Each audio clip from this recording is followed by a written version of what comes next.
well, every psychiatrist knows that depression, that's not very good for a fulfilled sex life. Fellow Homo sapiens, in this week's Epilepsy Sparks Insights podcast, in anticipation of Valentine's Day, we have part 1 of 2 with epileptologist Oliver Henning talking about sex and epilepsy. The last time we checked, the majority of people on paper were sexual creatures, but despite what the latest movie might imply, most people do have challenges in their sex lives at some point or other. These challenges are, however, for various reasons, often more common amongst those with an epilepsy, and people need to be able to talk about these and address them with their clinicians. My name is Oliver, Henning is the family name. I'm working as a neurologist and epileptologist in Norway in the National Epilepsy Center. I'm German, you might hear it from the accent, but we moved to Norway more than 20 years ago, and we're really feeling us welcome here and thriving. Lovely. So tell us about your specialisation. I'm a neurologist. I'm also a psychiatrist from training. And now I'm working here at the Epilepsy Center. I've been working here for the last 20 years. And, specializing in epilepsy, EEG reading, doing some of VNS treatment, some rehab. And what led you to the epilepsies and a further specialization in S.E.X, if one can say that? Yes, okay, perfect. Well, epilepsy, that is a coincidence. That was when I applied for my first job in training. That was in Germany, in Mannheim, with Bernd Pullman-Eden. And this was an offering for someone who would also kind of specialize or work specially with epilepsy. So this was a coincidence, but I really like it. And I think there's a broad spectrum. And for me, having also training in psychiatry, I think there's a lot of kind of borderland issues, which there are a lot of different angles to communicate with patients, to treat them and coming in there. So that's about the epilepsy. And well, the sex, to put it like this was also pretty coincidence. I think it must have been in about like 2004 or 5 when I was to my first American Epilepsy Society meeting in New Orleans. I just remember that.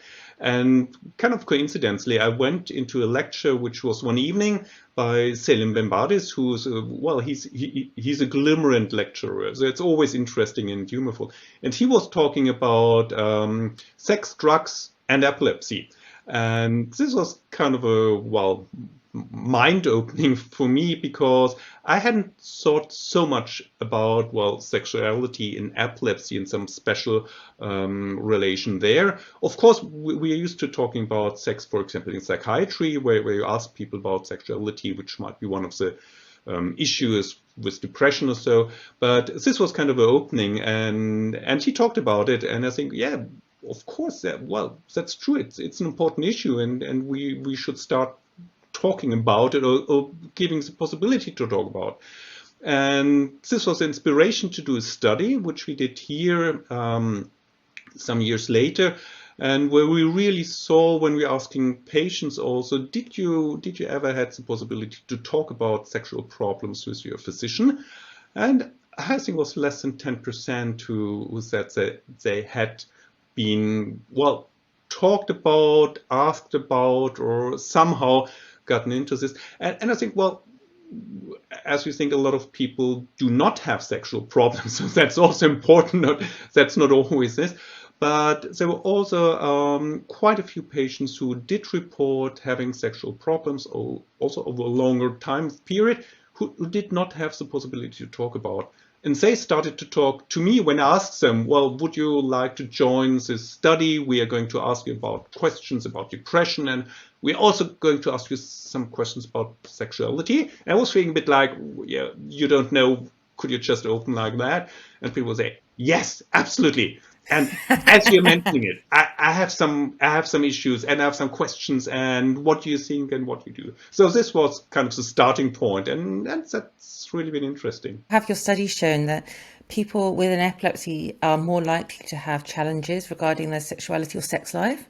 Yes, absolutely. So I think on one hand, we have to say sexuality or sex life, there's enormous broad variation.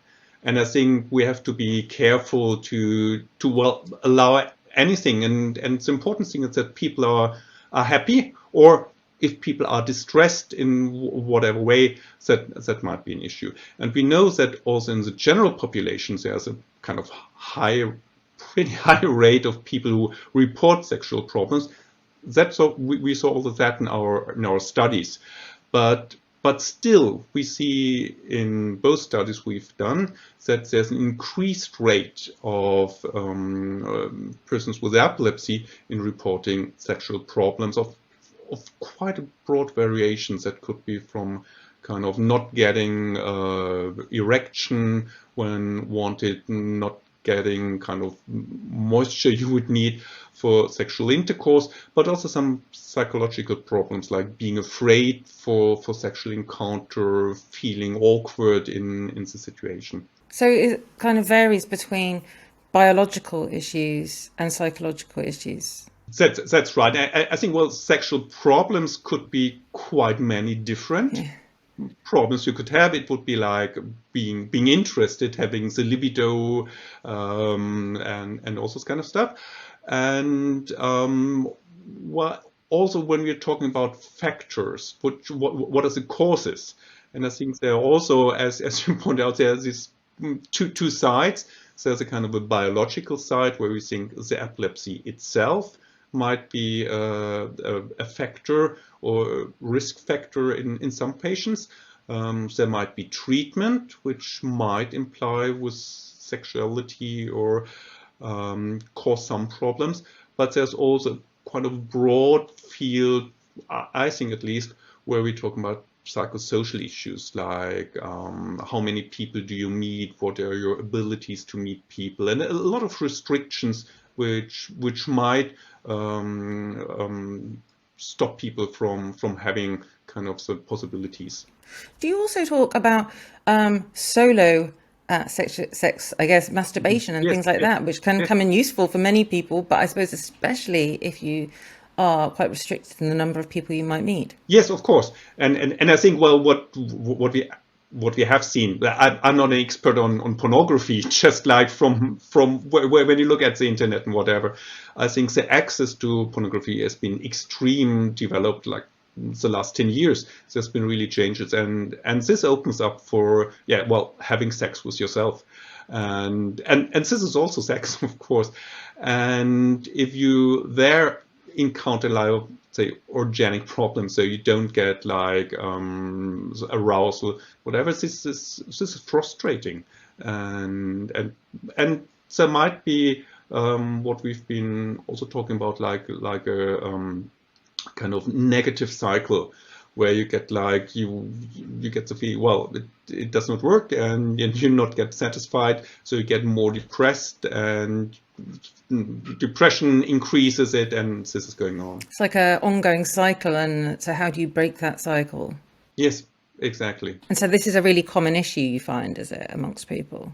It varies very much, but when we look also at people with epilepsy, we know that there's increased rate of psychiatric comorbidity like depression, anxiety, and about a doubling from what is the general population.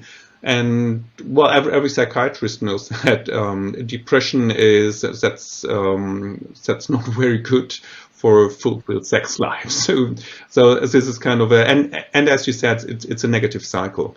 And also when you start treating depression, you know that some of the medications used to treat depression also negative for your sexual libido, for your interest in sex. And when we're talking about people in general, I guess you I understand, have your adult patients, you deal with adult patients. So we're talking about people from 18 to 108. Yes, we are talking from 18 up to, well, I think I remember one patient was about like 85 when we were talking about the study, and I asked, well, I didn't, and this was kind of a mind opening for me as well. We have to really be open, and I was thinking more about, he might be considered about these questions about sexuality and explaining it, and he was, yes, that's interesting, and I do have some problems. I had them in a long time. I didn't I didn't had a chance to ask about, I didn't dare to ask about. And we discussed it, and we thought, well, there might be a good chance that medication had a negative effect on sexuality in this patient. And it would have been quite an easy thing to change the medication and to try something different with less negative impact on sexual functioning. I don't know whether it would have changed anything. There's an increased, well, let's say, especially men, when we get older, there's an increased problem even without epilepsy or whatever. Challenges with erection and stuff. Yes. Also, women, can have issues with vaginal dryness, hormones. Yes, exactly. And that's, well, it's one of the issues when you mention hormones, because when we look at research which is done in the field, there's a lot of research done, but this has mainly been focused on hormones and hormone levels. And this is because we know that some of the medications can influence hormone levels and kind of reduce the amount of active sexual hormones in the blood. And there's been a lot of studies going on that. But there are also studies, and there's especially a colleague from England, Susan Duncan, who's done studies where she's been looking at the level of testosterone in men, but also looking at kind of psychiatric issues like depression, anxiety. And she found that, well, hormone levels had a less impact on sexual functioning compared to depression and anxiety. Or actually, she found that depression and anxiety were the only factors which did have an influence in her group, which is a limited group. And but I think this opens for that this psychological issue, which is difficult to examine in a broader range in studies. But this is pretty important, and I think this kind of falls into a row of things which can make life more challenging for people with epilepsy. Thanks so much to Oliver for, first of all, specialising in helping those with an epilepsy as an epileptologist, but secondly, for specialising in helping adult patients with their sex lives, should they choose to have one, and encouraging patients, carers and clinicians to actually talk about sex where appropriate. Remember, whether you're a clinician, a patient, a family member, or that person you see on the train, bus, challenges with sex life/desire are normal, and it's healthy to be able to seek out professional assistance to resolve any issues, whether it be DIY or with a partner. Happy Valentine's Day.